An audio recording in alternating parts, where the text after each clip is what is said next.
Good morning बच्चों। आज मैं आप लोगों को हिंदी व्याकरण में पाठ 7 पढ़ाने जा रही हूँ, जिसका शीर्षक है वचन। बच्चों, वचन क्या होता है? यह एक या एक से अनेक होने का जो बोध कराता है उसे क्या कहते हैं? वचन कहते हैं। अब इसके अंतर्गत आइए इसके बारे में विस्तृत जानकारी हम लोग प्राप्त करें। यहाँ पर ये देखिए कि यह किस प्रकार हम इसको समझ पाते हैं। जैसे दिया हुआ है, लड़का चित्र बना रहा है।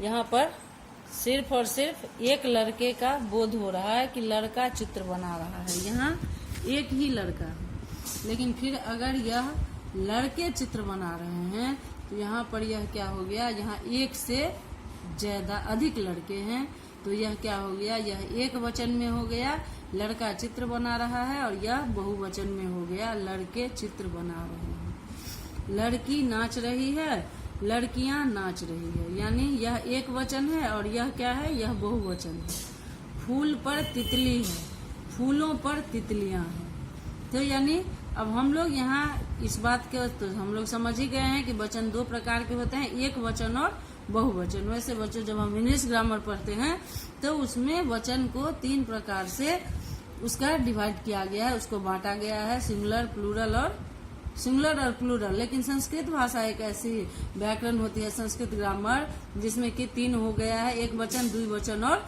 बहुवचन संस्कृत ग्रामर में होता है। तो अभी तो हम लोग हिंदी ग्रामर पढ़ रहे हैं और उसी के बारे में जानकारी ले रहे हैं।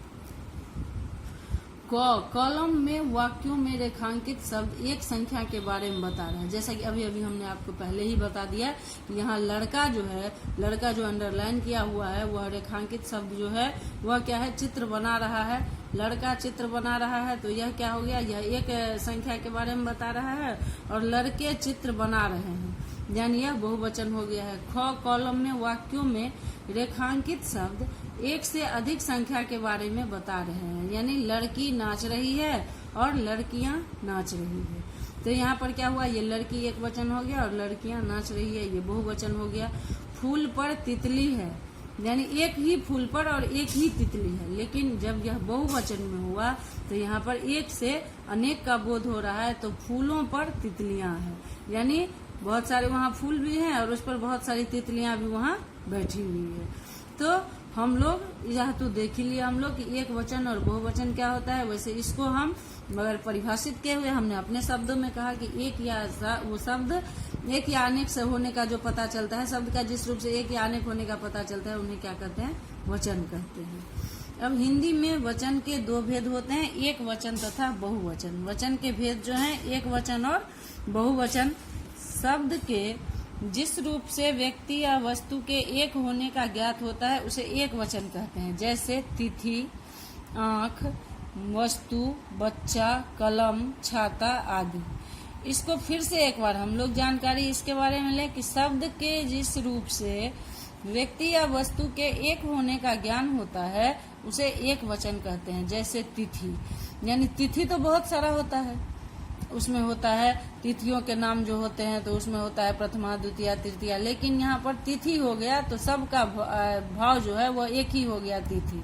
तो यहाँ पर यह बहुवचन होते हुए भी एक वचन में है। आँख 2 होते हैं, लेकिन यह आँख यहाँ नाम है तो यहाँ यह क्या हुआ? एक वचन में हुआ।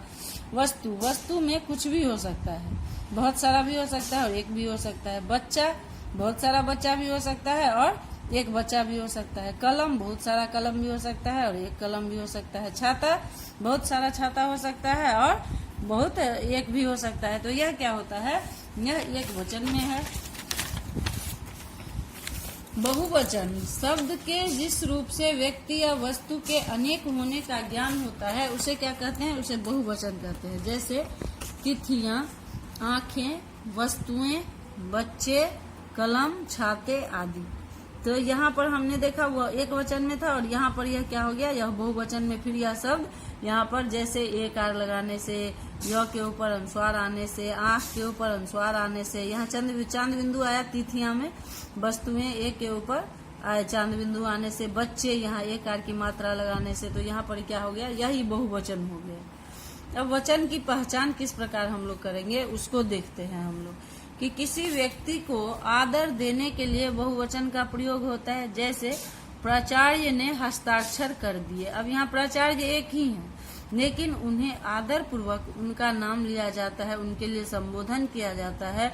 तो यह क्या हुआ, किसी व्यक्ति को आदर देने के लिए बहुवचन का प्रयोग होता है। जैसे प्राचार्य ने हस्ताक्षर कर दिए।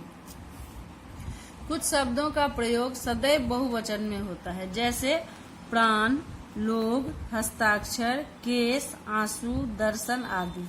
तो यह जो शब्द है इसको हम लोग क्या करेंगे, यह हमेशा हम लोग देखेंगे कि इसका जो प्रयोग होता है वह हमेशा बहुवचन में होता है।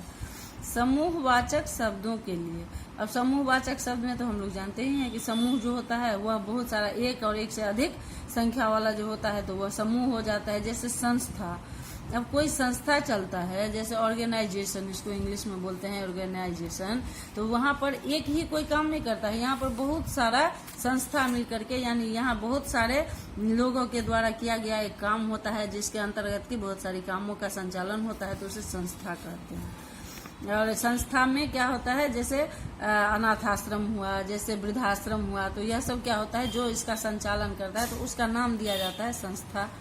कक्षा, अब कक्षा एक क्लास, एक वर्ग के बारे में दिया हुआ है कक्षा, तो वर्ग में सिर्फ और सिर्फ कक्षा एक होते हैं, लेकिन इसमें बच्चे बहुत सारे पढ़ते हैं, तो यह हो गया कक्षा। मंडल, सेना, जाति, परिषद, सभा, शासन आदि एक वचन का प्रयोग होता है। जैसे सेना आगे बढ़ रही है, अब यहाँ नाम है सेना, लेकिन यह क्या होता है, सेना जो होता है वह हमेशा समूह में होता है, तो यह क्या हो गया, यहाँ पर यह एक वचन में आएगा, सेना आगे बढ़ रही है। तो अब हमने यहाँ क्या देखा कि वचन की पहचान, की किसी व्यक्ति को आदर देने के लिए बहुवचन का प्रयोग होता है। जैसे प्राचार्य ने हस्ताक्षर कर दिया, अब यहाँ पर हमने देखा प्राचार्य यानी प्रधानाचार्य, हमारे स्कूल के जो प्रिंसिपल होते हैं उनके बारे में दिया हुआ है, लेकिन उनको आदर दे करके यहाँ वाक्य बनाया गया कि प्राचार्य ने हस्ताक्षर कर दिए। कुछ शब्दों का सदैव प्रयोग सदैव बहुवचन में होता है। जैसे प्राण, लोग, हस्ताक्षर, केस, आंसू, दर्शन आदि। और उसको हम वाक्य में किस प्रकार बनाएं कि उसके प्राण पखेरु उड़ गए, वहां बहुत सारे लोग इकट्ठे थे, मैंने उस पर हस्ताक्षर कर दिया, केस खुली हुई है, आंसू बह रहे हैं, दर्शन कर लिए। तो इत्यादि शब्द जो होता है यह क्या होता है, यह बहुवचन होता है। समूहवाचक शब्दों के लिए समूह में जो जिसका ये बोध होता है, समूह से संस्था, कक्षा, मंडल, सेना, जाति, परिषद, सभा, शासन आदि एक वचन का प्रयोग होता है। जैसे सेना आगे बढ़ रही है। कुछ शब्द सदैव एक वचन में ही प्रयोग होते हैं। जैसे आकाश, वर्षा, हवा, पानी, आग, जनता, पाताल आदि। तो यह एक वचन में ही जो प्रयुक्त होते हैं, आकाश, वर्षा, हवा, पानी, आग, जनता, पाताल आदि, तो यह क्या हो गया, यह एक वचन हो गया और यह हमेशा ही एक वचन में ही इसका प्रयोग किया जाएगा। दूध, घी, सोना, चांदी आदि द्रव्य और धातुएं सदैव एक वचन में प्रयुक्त होती है। जैसे डिब्बे में 2 किलो घी है। भाववाचक संज्ञाएं सदा एक वचन में प्रयोग में लाई जाती है। जैसे प्रेम, दया, क्रोध, अहंकार, मिठास, व्यथा, करुणा आदि। अब भाववाचक संज्ञा है तो हम लोग संज्ञा के बारे में फिर से थोड़ा सा इसका रिवीजन कर ले, यानी इसका दोहराव कर ले कि संज्ञा के कितने भेद होते हैं। संज्ञा के मुख्य रूप से 3 भेद होते हैं, जातिवाचक, व्यक्तिवाचक और भाववाचक। और उसको भी क्या किया गया था, आगे चल करके उसको फिर जातिवाचक को 2 भागों में बांट दिया गया था, यानी समूहवाचक और द्रव्यवाचक में बांट दिया जाता है। तो अब भाववाचक किसे कहते हैं, जो हमें रूप, गुण, अवस्था, दोष इत्यादि का जो हमें बोध कराता है वह क्या कहलाता है, भाववाचक कहलाता है। तो यहाँ पर दिया हुआ है क्या सब, कि जैसे प्रेम, दया, क्रोध, अहंकार, मिठास, व्यथा, करुणा, यानी यहाँ पर यह जो दिया हुआ है यह भाव प्रकट करने वाला दिया हुआ है। तो यह क्या हो गया, यहाँ भाववाचक संज्ञा। तो कहता है भाववाचक संज्ञाएं सदा एक वचन के में प्रयोग में लाई जाती है। कुछ शब्द एक वचन और बहुवचन में सदैव समान रहते हैं। जैसे हम इसका एक वचन से बहुवचन बनाएंगे ना तो इसमें कोई फर्क नहीं आएगा। जैसे मामा, मामा लिखेंगे तो मामाएं वहां नहीं होगा, मामा ही होगा। दादा, तो यहाँ दादाओं नहीं लिखना है हमको, दादा ही होगा। पिता, पिताओं नहीं होगा, पिता ही होगा। पशु, पशु ही होगा। मकान, मकान ही होगा, मकानों नहीं होगा यहाँ पर।